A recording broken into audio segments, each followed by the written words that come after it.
Good morning, good afternoon, good evening, ladies and gentlemen. Let me welcome you at our FP&A Trends Webinar.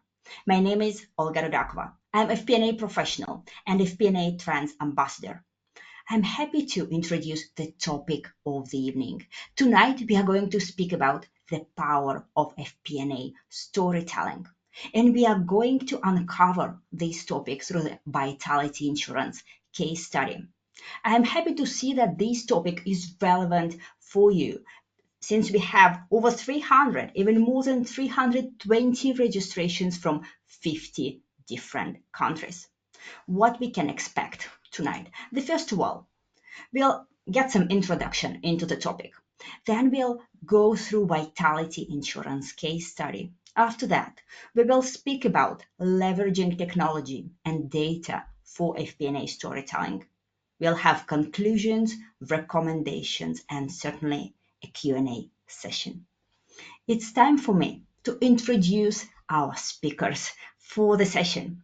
So please join me here on the camera. And I will start introductions with you, Hannah. Hannah Coulthard is Director of Finance at Vitality Insurance. Hannah is a finance and operations leader specializing in business partnering, FP&A, and transformation projects, with experience working with globally recognized brands, including Visa, Kingfisher, and Vitality. Hannah, thank you so much for joining us tonight. Thank you for having me, Olga. Our second speaker for the evening will be Roger Copplestone. Roger is Director of Planning, Strategy and Transformation at Anaplan. With over 20 years of experience, Roger has led planning processes in global organizations and led transformational programs in global Fortune 500 companies from design to execution for KPMG, Genpact, and as an independent advisor to boards and senior executives. Roger, thank you for joining us tonight. Thank you, Olga. Pleasure to be here. I would like to thank our technology sponsor as well, Anaplan, for making this event possible. Anaplan, transform how you see, plan, and run your business. More than that, I would like to introduce FP&A Trends Group to you. You are here, so you're already part of our digital community. But besides webinars, we have international FP&A board face-to-face community present in 33 cities, 19 countries, and on 4 continents. More than that, we offer broad spectrum of FP&A education, research, and consulting resources. What we can offer you tonight, it is a 1-hour webinar. You will participate in 2 interactive polls on webinar subject. You will be part of Q&A session as well. And more than that, you can start sending your questions right now through the chat box. Presentation is already available in the handouts section. And you will receive presentation and recording in 1 or 2 days after this meeting. Before you leave this event, please take part in a brief survey. After the session, it will take a minute or 2. Your feedback is very important for us. I'll start by a brief introduction to the topic, and I will start with a broader topic than FP&A storytelling. I'll get to data storytelling as such. Let's look at the definition. By Harvard Business School, data storytelling is the ability to effectively communicate insights from a data set using narratives and visualizations. So let's see how this definition transforms into comprehensive framework. And that is the one offered by Brent Dykes in his articles and book. You're probably familiar with this framework. So let me just reintroduce this to you. In order to create data stories, you need to combine 3 key elements: narrative, visuals, and data. And when I see data, I actually read data insights, not just the raw data, but already quality insights extracted out of it. But if you combine not all 3 elements, but just 2 of them, you get to interesting results as well. So if you combine narrative and visuals, you will engage your audience. You will capture your audience's attention. If you combine visual and data, you'll enlighten. You will show something not visible from the raw table itself. You will see patterns, you will see outliers, trends, clusters, you will see many things not visible to naked eye. If you combine data and narrative, you will explain. You will bring in necessary context. You will give clarity. You will show why it is important. But if you put together all these three elements, you'll create a powerful story that has this persuasive power with emotion and logic. It's designed to drive decisions. It's designed to drive change. Let's see how this broad framework of data storytelling transforms when we get to practical FP&A storytelling cases, and that's what you are going to witness tonight. You will see frameworks our experts are using, and you will recognize some elements will be different. Let's start with our awaited case study, and I'll give the word to Hannah Coulthard. Hannah will present Vitality Insurance case study. So Hannah, the stage is yours.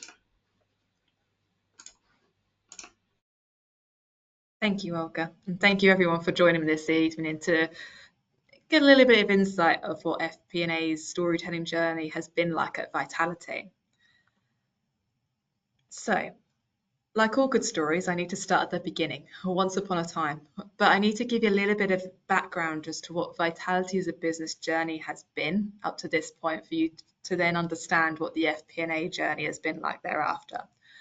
So cast your mind back 20 years to 2004, not that long ago, believe it or not, but a company called Discovery and a company called Prudential launched the initial Pru Health brand back in the UK. Just 6 years after that, Discovery acquired another company called Standard Life Healthcare and immediately merged it with Pru Health.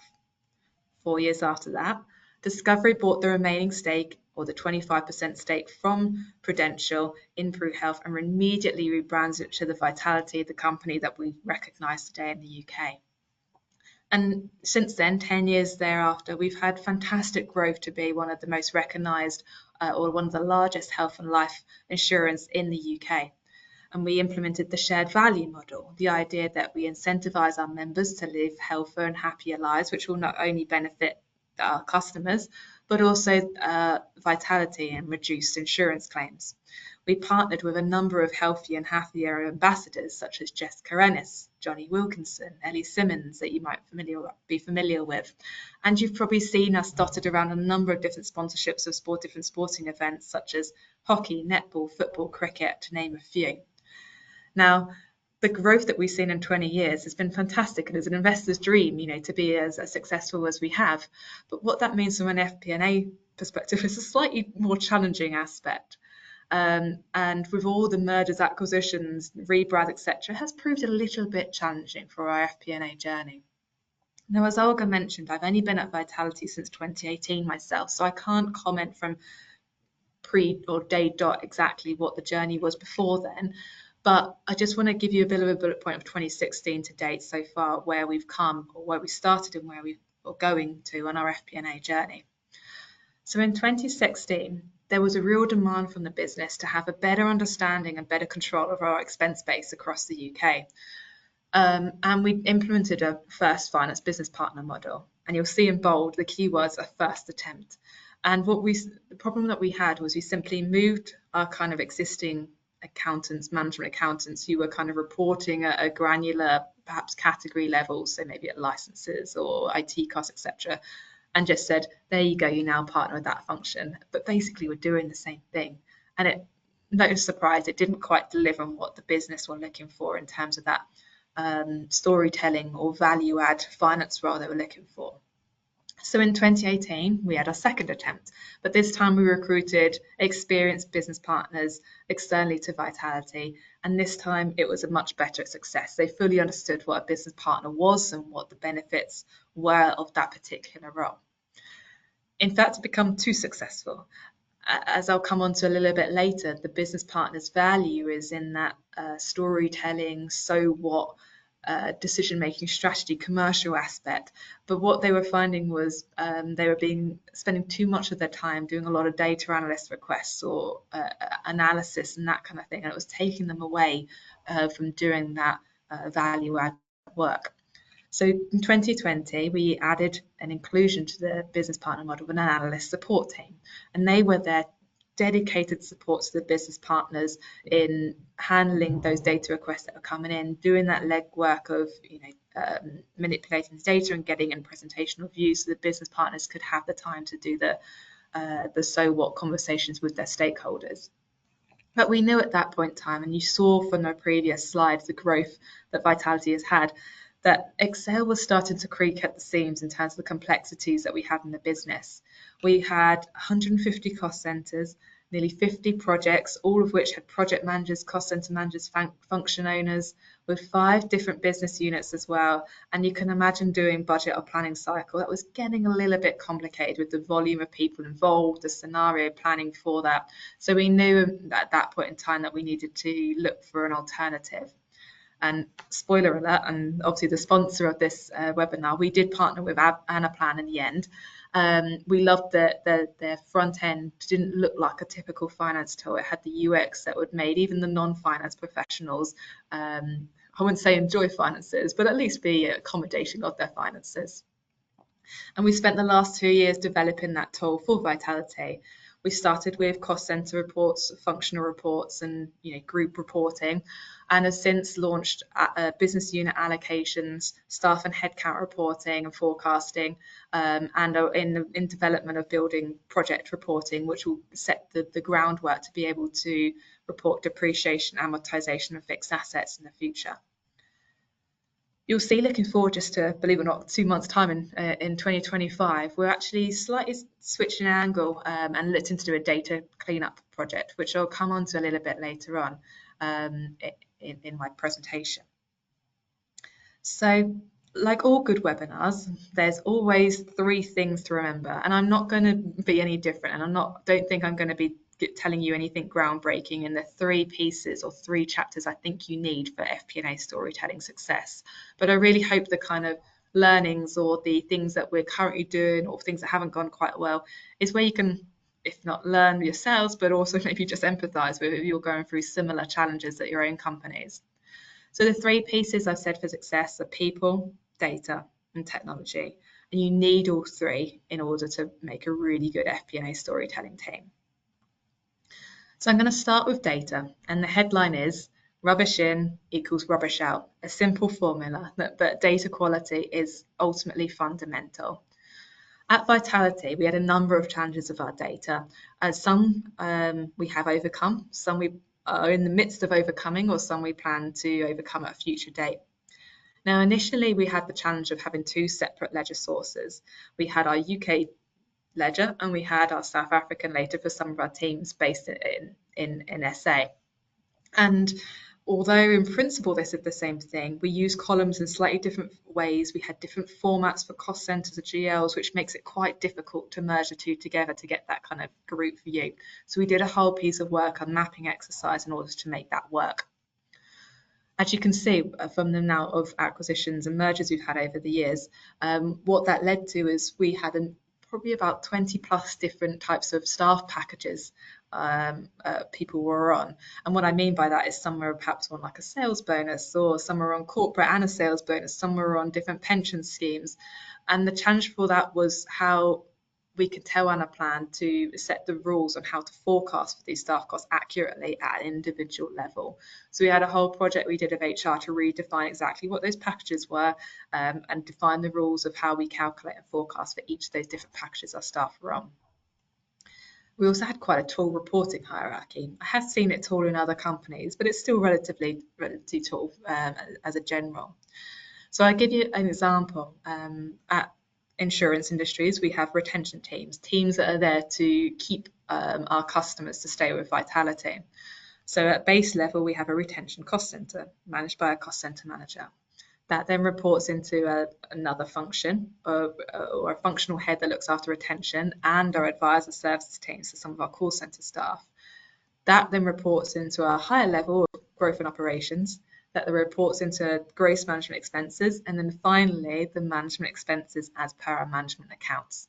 Because of that, it took a long time, and that's just one cost center to map that through. It took a long time to define that hierarchy to make sure that the visibility and the accesses to all the different layers in Anaplan worked appropriately. Now, the one that probably a lot of you will relate to is inconsistent free text columns. Now, regardless of which accounting software you use, whether it's Sage, SAP, whatever, there's often columns where we can be as creative as we want and type exactly what we want to describe that journal entry or transaction entry to be. And I give you an example. If someone wants to describe a very generous view of a license, someone might describe it as software, someone might describe it as SaaS, someone might have a little typo on how they spell licenses.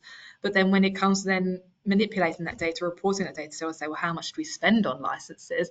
It's really hard then for any kind of lookups or pivots or whatever you want to do to read against them columns. And that's something, that data project that I said in 2025 we're looking to do. And one of the ideas we're looking to run with is actually creating a standardized front-end journal, which really limits exactly what you can put in those free text columns off a predefined list. And again, we're early stage of that project and working how that works in reality, but we're hoping that will give that standardization we're looking for in order to make to help Anaplan read the data appropriately and get that insights into what we're spending on events, supplier, budget line, etc. And then just lastly, right down the bottom, the HR system, our recruitment system, and our finance data are all different systems. HR, we use SAP or SuccessFactors. Our recruitment system, we use ePloy, and our finance data is Sage. And all of them have different employee references or people references, which makes it really hard to track from start to finish, from vacancy to budget head to the actual payroll ID, exactly who those different relate to. So at the moment, there's quite a manual process still for the finance team to update this, and something it's on our project backlog, but we haven't quite got a solution to it yet. But it's one that we need to get a mapping exercise in place to map those different references to be able to track those employees through the system. My next triangle segment is power of people in the FP&A team. And the blue squares you can see on the screen at the moment is how I've currently structured our business partner and team. The dark blue is our kind of top level departments. So our growth and operations, some of you might know as sales and customer, marketing and sponsors, I hope is self-explanatory. Enterprise is our IT, technology and change teams, and our supporting functions is basically everything else. The next layer down is the business partner model we talked about earlier, and then the layer underneath is the analyst, the support function that support each of those departments. The manager and the analyst box I'll come on to slightly later on. But I want to start on this slide by just kind of highlighting what makes a really good business partner, but also what a business partner isn't, which is often quite a few misconceptions, as Vitality found when we had a second attempt at implementing the model here at Vitality. So what makes really good a business partner? Ultimately, I think a business partner is probably the one role in finance where EQ, your emotional intelligence, your personal skills, are much more important than your IQ, your intellectual intelligence. You really need to have fantastic communication skills, being able to adapt your style and read different types of people. How you talk to or how your HR stakeholders respond would be very different perhaps to how your salespeople respond, as an example. Stakeholder management, in brackets organization. A number of these people have probably tens, if not hundreds of stakeholders they have to deal with on a daily basis, and to manage those and manage their expectations, and that links nicely into ability to influence and negotiate is key in order to manage expectations, to make sure that you can say no, but don't disappoint them, and work with them on finding a solution, because ultimately you work for finance and you're there to manage their cost base, but you also are there to help them achieve their goals in the most cost efficient way possible. So that leads on to what a business partner isn't, and then not a management accountant. I did a spoiler earlier where I said it didn't work for us by just saying a management accountant, you are now a business partner. It isn't. You need that next level up, that commercial acumen, that ability to do the so what, to translate the data, to have those softer skills, to be able to talk to people and communicate what that data means. They're also not an employee of the partner division. So they spend so much time with the divisions they're partnered. It's often easy to forget that you're still part of the finance team. So we're still there, that ultimately our responsibility is to report and control and monitor the expense base across the business. And the last one is very keen, and it elects that is a business partner is not accountable for that division's financial performance. Ultimately, we can advise, steer, and give them the data information to help make the decision. But ultimately, the FD, the MD, the executive of those areas will ultimately be the one that make the decisions and are the ones who need to be accountable for their financial position at the end of the year. The next bit I just want to draw on is the strengths and drawbacks of the business partner model itself. So for the biggest strengths of the business partner model is, you can see we have very specialist insight that we're able to give for the growth and operations, marketing, enterprise support and function areas. They are that bridge between finance and the business in order to translate often scary finance numbers to non-finance individuals and vice versa. And they're also able to influence and be involved with all the decision making making with that partner division live, without having to set up a separate meeting with your finance team or submit a different form. They are actively involved when those decisions are making to give their finance thought into it.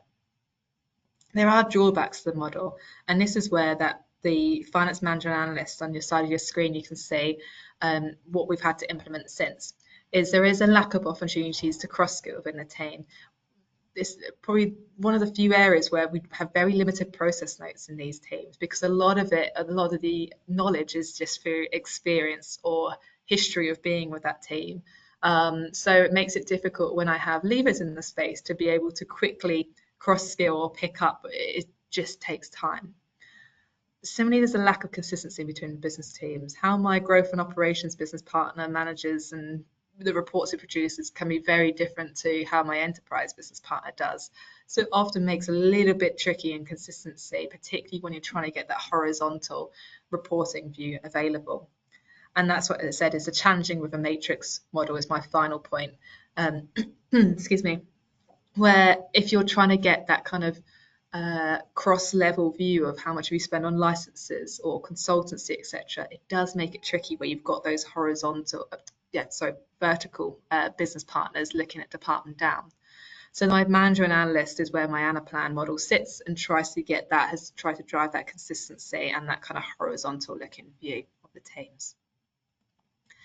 Now my final part of that triangle, or part of the story, telling a success element, is technology. Now, Excel is great. We're all accountants. There'll always be a place for Excel, but it does have its limitations, as I mentioned earlier. For us, it was just complexity and volume of data and cost centers and projects and product lines and scenarios we're looking to. It just didn't quite work for us. Now, Anaplan for us has worked really well. I'm really pleased with the tool that we've got. But I just wanted to share with you some of the biggest learnings that we've taken since implementing such an FP&A system in the last 4 years. So my first point is the importance of defining clear requirements up front. You need to know what ultimately you're trying to get to in order to be able to write the requirements for the developers to be able to interpret and build something up front. If you don't have that clear vision and you haven't written those requirements up front, you waste a lot of time in terms of going back and forth and having conversations about what do you want? Is it in this format? Is it this kind of thing? So doing that legwork up front and that planning up front will save you a lot of time in the long run. The importance of an implementation partner. We used a company called Mentat, who have now been taken over by Bedford Consulting, and we were really lucky that we partnered with an implementation partner that not only understood Anaplan but also understood our business and insurance model. And they were fantastic in giving us ideas about what their learnings were from different other companies and what we haven't necessarily thought about for different perspectives. And they were great in really guiding us through the build. But equally, at the same time, it's really important that you think in parallel, literally from the day that you sign the contract with Anaplan or any other FP&A tool, about your long-term support model. we've probably become overly dependent on Bedford, on our implementation partner, because we didn't upskill our staff at the same time. So that kind of long-term vision is something that you should definitely keep an eye on from the word go. Building on live models is challenging. I'm probably not saying anything you don't know. When we get a new tool, everyone wants everything yesterday, but equally they don't want their BAU to slip at the same time. So, but to do both in parallel and build on existing systems without things starting to keel over or risk, things quite not working is tough, but it's doable, but it's tough. And it's why the importance of clear requirements and your implementation partner is critical to that. And finally, always remember change management. Often with projects, when you're up against it, when you've got deadlines, you've got budgets, you've got time constraints, whatever, bringing along people on the journey, the communication aspect is always a thing where the corner is cut. But it's important, if you want to get the most out of your tool, to bring your stakeholders and to bring your users along on that journey with you. So as much as it's the easiest thing to cut, do try and bring them on the journey as much as possible, and then you'll get the most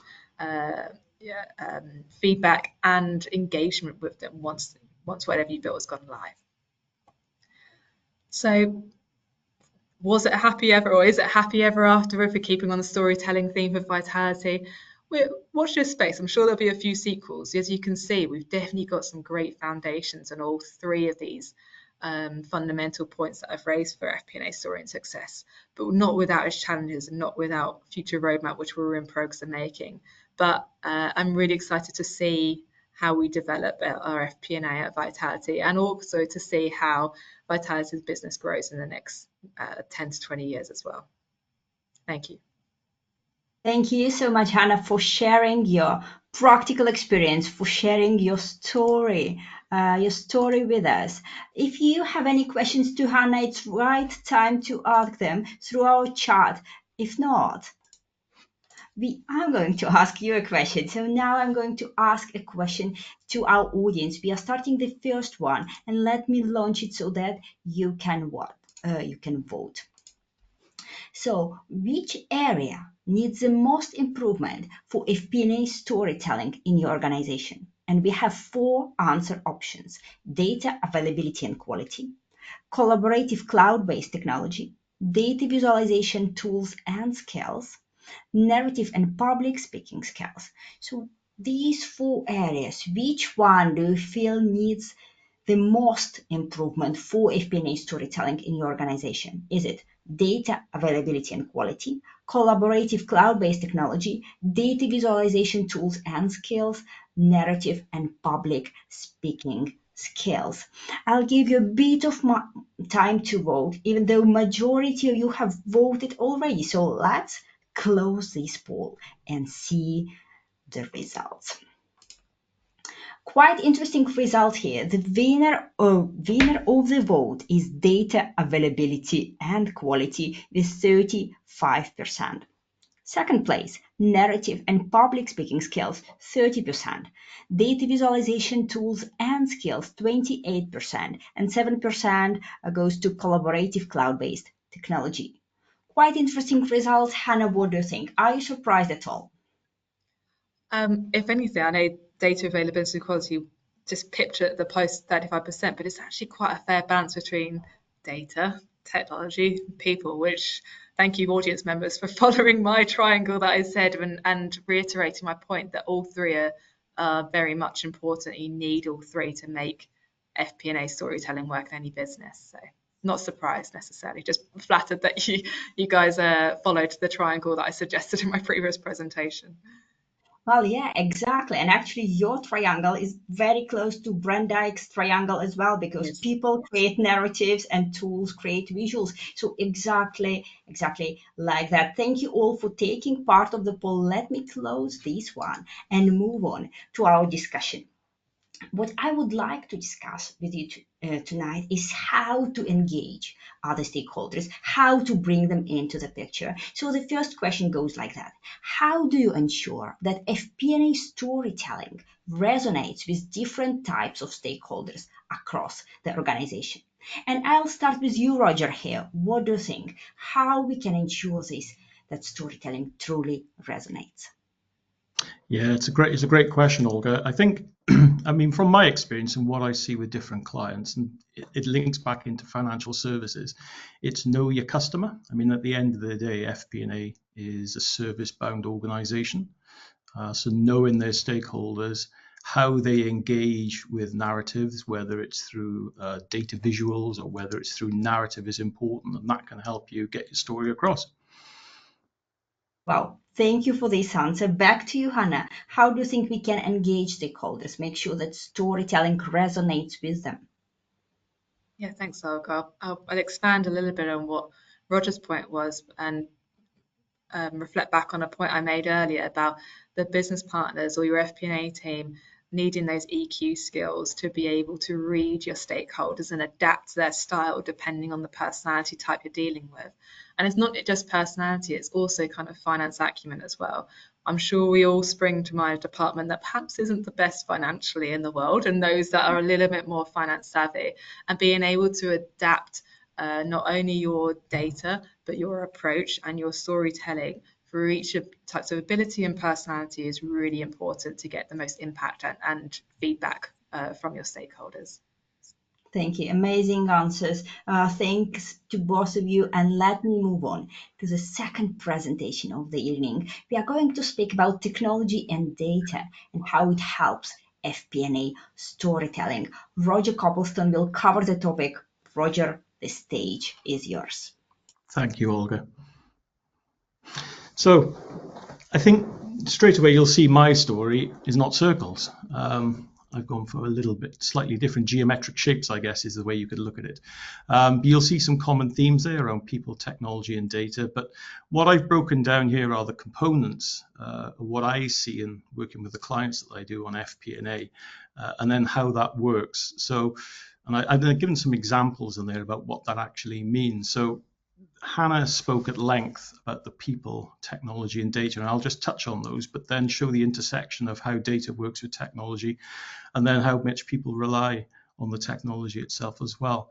In terms of looking at a business partner or within FP&A, you really want to unleash these people to talk about the high value discussions. You do not want them to be reformatting or remodeling data, etc. And that's the intersection in with technology, because you want them to be the trusted advisor, because they've got to be commercially and data adept.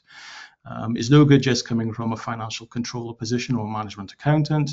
You want somebody with a much more varied background and somebody who can speak to the stakeholders, like the questions we just posed earlier. So you want something more along the lines of a polymath, if you like.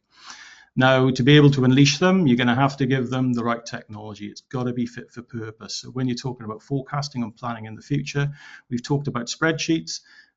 They're not going away. They're great for analysis. That's not going to alter at all. But when you're looking at things and the complexity of businesses, you need something to be able to do scenario planning that allows collaboration through cloud, that does a lot of automation as much as possible, using machine learning. And you're using your data with predictive analytics, and you get the old questions around AI as well about where that can help.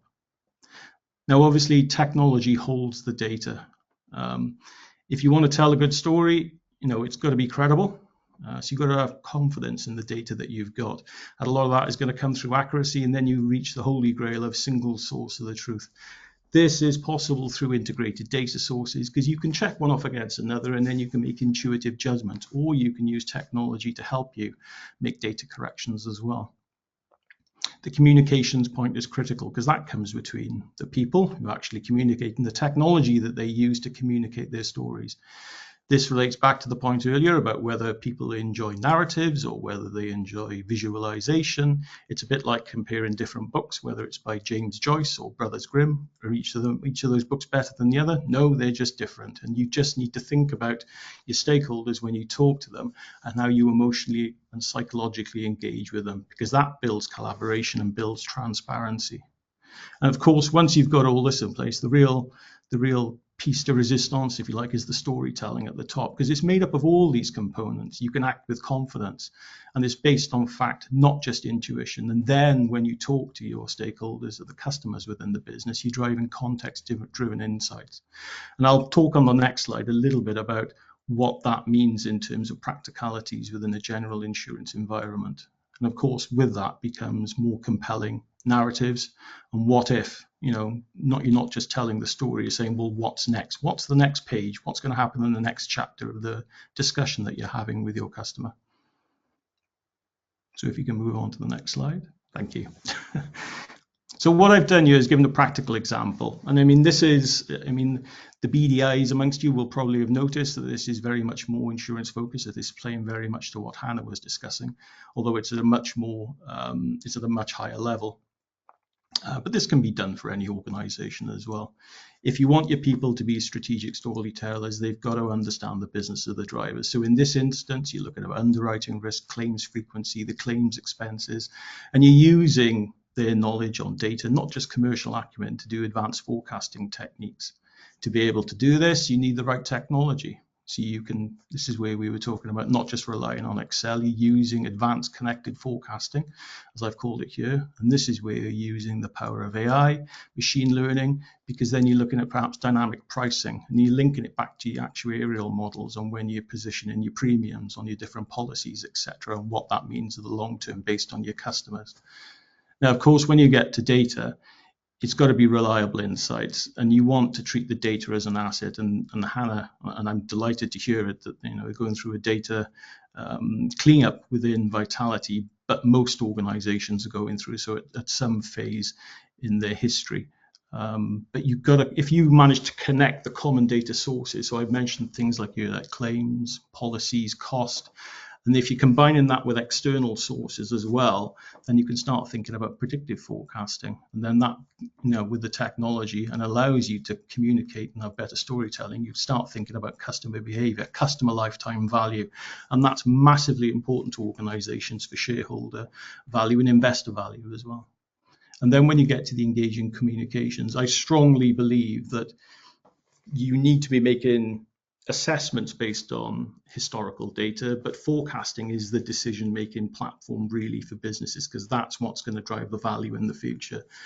I've mentioned before, you can talk about appealing visualizations or narratives, and then you can bring that in terms of thinking about whether it's cost per claim, renewal or retention ratios. But if you understand the risk appetite of your customer or your stakeholder, then you can start using the correct communication vehicles that will make it worthwhile for them, that will give them something that will engage with, and then they can make more insightful decisions.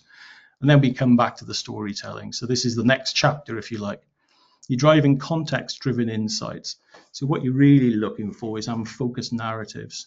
You're determining what the risk appetite of the person that you're talking with is, and then the information can be on demand on the way that you talk to them about it, and then you can expand the story. So I've given an example there about thinking about the claim severity with an insurance organization, but not just working at that level, going beyond that and thinking about, well, what are the bigger impacts? You can start talking then about the combined ratio impacts of that claim severity on an insurance organization.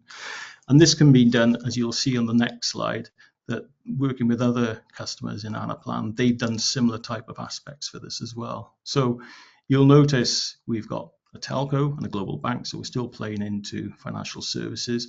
But what I've called out here in the bold text is some of the key components that some of our clients have used when they've gone on their Anaplan journey as well. So moving to facts-based decisions, it builds trust and you've got confidence. For this particular telco, they expanded conversations. The interesting point about this is once they implemented Anaplan and started building out what they needed, they reduced their KPIs that they were using by about 86%. So the conversations become really focused on business decisions and business performance. And then they think about what actions they can take to minimize this to exploit new additions. So in this instance, they were thinking about their customer lifetime value, which is what I mentioned earlier on the prior slide. And then when you get back to the global bank, multiple offices spread over different countries, very difficult to coordinate with Excel, different data definitions, etc. Because they got a fit for purpose tool, all the information became a lot more transparent. They got high information confidence. It changed the way that they have their decision-making conversations. They started thinking not just about what is our performance now and in the future, but what are the what ifs we can start thinking about. And what they, and the position that they went into then, was thinking about, well, what activities can be effectively performed in different locations, because then that starts driving different performance discussions. And by their own admission, this becomes much more of an influence on reducing the combined expense ratio for that organization.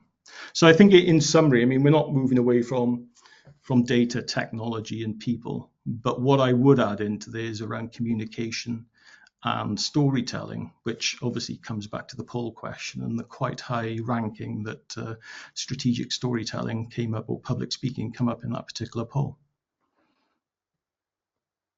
Thank you so much, Roger, for sharing your insights. Thank you for truly demonstrating that forecasting is a decision-making platform. I really want to echo this idea from your presentation. If you have any questions to Roger, you can ask them through chat box. But now let's have a question for the audience in our second poll for the evening. So let me launch this one so you can already start voting. And poll goes like that. How would modernizing FP&A contribute most to the financial storytelling at your company? So several options. How do you think it might contribute, or how it has already contributed to FP&A storytelling? So it's faster and better insights and decision making, scenario planning and what if discussions, freeing up time for narrative building and communication, or higher stakeholder engagement and ownership. So let's see which answer will gain most votes. There are four options: faster and better decision making, scenario planning and what if discussions, freeing up time for narrative building and communication, and higher stakeholder engagement and ownership. Most of you have voted already, so let me end this poll and share the results with all of you. 44% goes to faster and better insights and decision making. 22%, so second best option, is scenario planning and what if discussions. 20%, higher stakeholder engagement and ownership. And last, with 14%, is freeing up time for narrative building and communication. Roger, what do you think? Are you surprised? I am not surprised at the top two. I think, in the current environment, find me an organization that doesn't want better insights and faster decision making. I mean, it's only getting more urgent. And as part of that, to be able to make those decisions, it's always good to say, well, is it this scenario? Is it this one or that one? Which opportunities and do I exploit? Which risks do I mitigate? I think the bit that jumps out for me is the higher stakeholder engagement and ownership. I think that's quite illuminating, because it's not far off number two as well for the small poll that we had, and it's quite interesting that the people in this webinar are pleasingly thinking about, well, who are we talking to and what can we make to bring them into the party about FP&A as well. So it's a mixed message, but I think that number 4 really stands out for me because it supports 1 and 2. Great. Thank you for your comment, for bringing this angle to the discussion. I would close the poll and move on to our short discussion between our panelists. So another question I want to cover here is about balancing storytelling with detailed reports as we are used to create and finance. So how can FP&A teams balance storytelling with the need for detailed data-driven reports? And I will start with you, Hannah. What do you think? How can we find this balance? I think the important point is that we can say no. And I think, like we found before, our teams can get easily overwhelmed with various different requests for data of this, analysis of this, scenario X, Y, Z. But being able to have that intelligence to kind of take a step back and think about why they're asking for that data and think, do you really need it? What's your end goal you're looking to achieve? What's the kind of what's the decision you're trying to make? Because often there's existing reports or existing analysis that you've already got that will do the same thing without spending the time and the effort involved to produce a custom report or something else. So really taking the time to understand why, and understanding that you can say no, but often say no, but have you thought about looking at this, is often a good way to manage that influx of data requests that often come into an FP&A team. Thank you. Amazing answer and amazing recipe for all of us. Roger, what do you think? How can we find this balance between storytelling and detailed reports? I think it's great that Hannah said no is always an answer, because I strongly believe in that. You can't do everything. You got, it's limited resource. You got to place your bucks where the biggest bang is. I think are you ever going to get away from detailed data reports? Probably not. I think it's the way I've always looked at it is think of what the decision you're actually making. Is it based around pure based on data that's looking historically, for instance, if you're looking at a debtor schedule or I don't know, a bank account or something like that, or bank reconciliation rather, then you are going to get a lot of data. But if you're looking at something that's a bit more esoteric to make a decision into the future, then you probably got as much data, but you need to summarize it, and then it's got to be internal and external, and then there are no right answers. I mean, I'd love to say that, all the people that I've worked with at a senior level, love visuals and, they can get away with, 4 or 5 pages and things like that. But that's not true. I've worked with some very senior people, and one in particular who had a data book of 150 pages to produce every month. So it comes back to knowing what level of decision you're making and what is the report actually for. And then that will help you with the stories that you need to tell. Oh, thank you. Thank you for this elaborate answer. And let's move on to my favorite part, key takeaways. So that's when I ask each of you to think of one idea, one sentence you would like to take us to remember, to take with us from this webinar. If it's only one sentence, what would that be? Hannah, what's the key idea for you? Thank you. So my triangle that I said earlier was people, data, technology. And as you saw from the timeline that Vitality took, we started with people, then we went on to technology, and we're coming on to data. I don't want to say finished because we're not there yet. But I think in hindsight, if I was doing it again, I'd have actually flipped it on its head and started with sorting out our data, then did the technology, and then put the people on top. But there's no wrong way of doing things. But I really would think we would have got the most out of our business partner and FP&A tool quicker if we'd sorted data up front. But all good in hindsight. And like I say, it's great to do when you're a new business or not having to evolve with the growth of any company. But again, that would be my key takeaway. Right. Thank you so much for that. That's indeed a valuable, practical piece of advice we can take away with us. Roger, what's the takeaway from you? It's something I've always seen and always works, and it's something that Hannah mentioned. So perhaps I'll steal one of her key points to add to my story. So it's really around not forgetting the people and their interaction with technology. And what I mean by that is, what requirements are you trying to actually meet? And think about the users, not just of the platform, but the customers, about what the platform or technology is actually ended up going to deliver.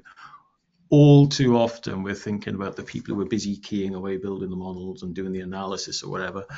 But what about the people who actually get the reports and do the analysis and who make the decisions? Because they have a view, they are usually fairly senior, and they usually have very specific ways of working, which makes them efficient. So I think the point that Hannah made really resonates with me, and it's something that our best clients do very well, and they succeed because they do it and they think much broadly about who their people are. Amazing. So thinking about the audience, understanding who you're talking to is one of key takeaways for us from this event.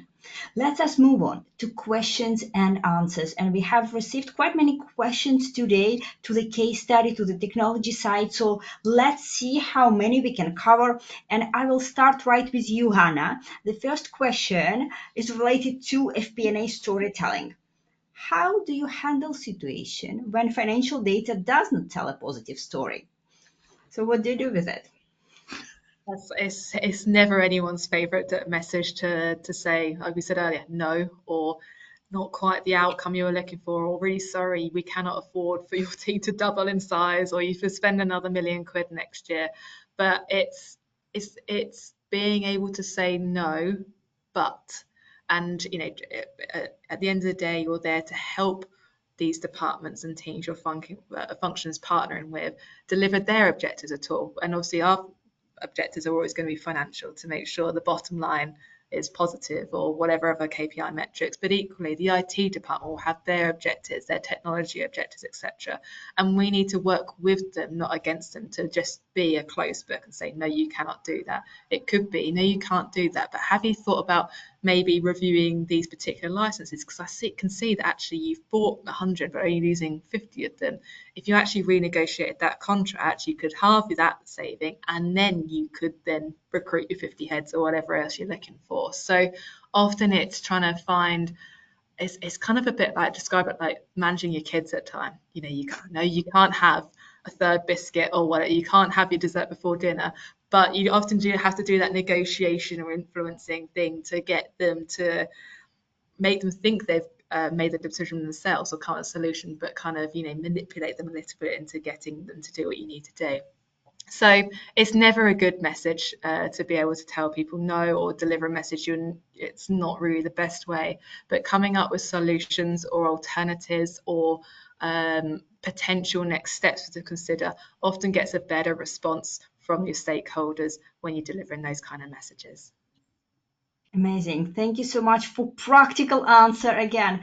Hannah, let me give a question to Roger, one related to technology, and it goes like that. How, if at all, can we embed storytelling into our FP&A dashboards? Well, I mean, the first thing I would do is talk to the person who or the people, or the group of people that the dashboard is for, and be practical about, say, well, what do you want? How do you think? How do you make decisions? On Anaplan, we've got cards you can move around on dashboards. And if you understand that, you're not just thinking about the content, which, is sometimes the easier bit, data problems aside, but you're actually thinking about the way of presentation with them as well. So it's all about engagement. Now, that might not necessarily be easy, but on an implementation, that's what your partners are for. So you utilize and exploit your implementation partners to start doing that, to think practically about how you can appeal, and that becomes the story for them. Is it going to be the same for every stakeholder you talk to? Nope. Is it going to be the same for every group? Absolutely not. But if you have the right platform, it can be flexible enough for you to be able to change things as you require, depending on the people that you're talking to. I really like how we come back in circle to people and to understanding your audience. So really it is a starting point to do practically anything in this field, in technology and storytelling. Okay, another question for Hannah, quite challenging, and again about balancing things. How do you train FP&A teams in storytelling without sacrificing their technical skills? Or maybe how do you balance an FP&A team in this sense? It is challenging, and something we're still evolving at Vitality to do. As I showed you in my timeline, we started with the business partner team who are meant to be doing both, but quickly obviously the time it takes to get the data and the analysis and the scenario quickly overwhelmed the business partners. We lost that balance of being able to do storytelling and the data analysis. So we created that distinguishment by having a very dedicated set of analysts, and then your business partners with clear definition or defined roles and responsibilities. That the the analysts were there to do that data analysis, the scenario plan, all that kind of work behind the scenes, and the business partners were there to deliver that storytell message. So I think sometimes having that clear distinguishment, whether it is as black and white as two separate roles or a divide in people's time, is very important. You should monitor that split, because and if one's taking more time than the other, that's then obviously where we need to have a look at the quality of the data, or whether they need to say no to some of the data requests, or what type of reports they're doing, and vice versa. Well, thank you for that. Again, practical answer. Really like our Q&A session today. So last question to Roger, and then we'll probably take a general question. Question goes like that. How should FP&A storytelling evolve as we implement more advanced analytics? So really we have more and more advanced technology. How should we evolve with it? Yeah, that's the $64,000 question, isn't it? Where do we think AI will take us? I mean, I think for FP&A, there's a couple of things we've touched on. Some of them are obvious, some of them may be a little less obvious. And I think that AI can help. I think the big push is within predictive forecasting and the statistical usage of that, and mixing internal and external data to figure out what external events impacts your operations and what's the financial impact of that. I mean, we did some work with, I've done some work with numerous clients, and they're thinking different things from I don't know, Martin Lewis coming on television talking about where people can be defrauded and the number of calls that go through to a bank, to different seasonality in sporting events and the impacts on telcos. So I think if you do that, that's one way of doing it. Coupled with that, you're probably looking at risk management as well.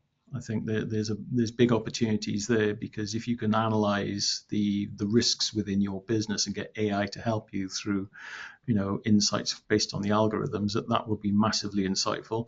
The other bit that I think will probably end up, in my view, becoming more popular is looking for data discrepancies as well. I'm old enough to remember going through data cleansing and having to do a lot of it manually, or some very basic formulas to find out what's wrong. But AI is well suited to take Hannah's point about saying, well, pick up all these line items that say SaaS, software, licenses, etc. Tell me what they all are, and then just repurpose them as saying it's whatever you determine it to be. And you can do that on a mass scale, not just across journals or within general ledger line items as well. So I think that's the way that it goes. But I mean, in a more general sense, I think it's going to be working with people to be able to deliver better results, not just necessarily replacing them. I don't believe we're at that stage just yet. Right. Thank you for that, for bringing in AI and just elaborating on how we can cooperate with that. Certainly, that's one direction where we can go, and probably will go. Okay, last question to both of you, and that's for me is one of the most challenging questions today. Obviously, we know that storytelling is a bit about telling simple, understandable insights. But how can we ensure that our storytelling remains objective and doesn't oversimplify critical data? So how to find the balance between simplicity but not to oversimplify? Let's start with you, Hannah. Not an easy one to finish with, Olga, I have to admit. Again, it comes down to, like I said earlier, is knowing who your audience is, to know the level of simplicity that you need to go down to ultimately. Like I used the example before, depending if you're going to cost center managers, to execs, to the board, or to the different departments, like I said before, we've got different finance awareness and acumen, will determine how simple you need to go down to.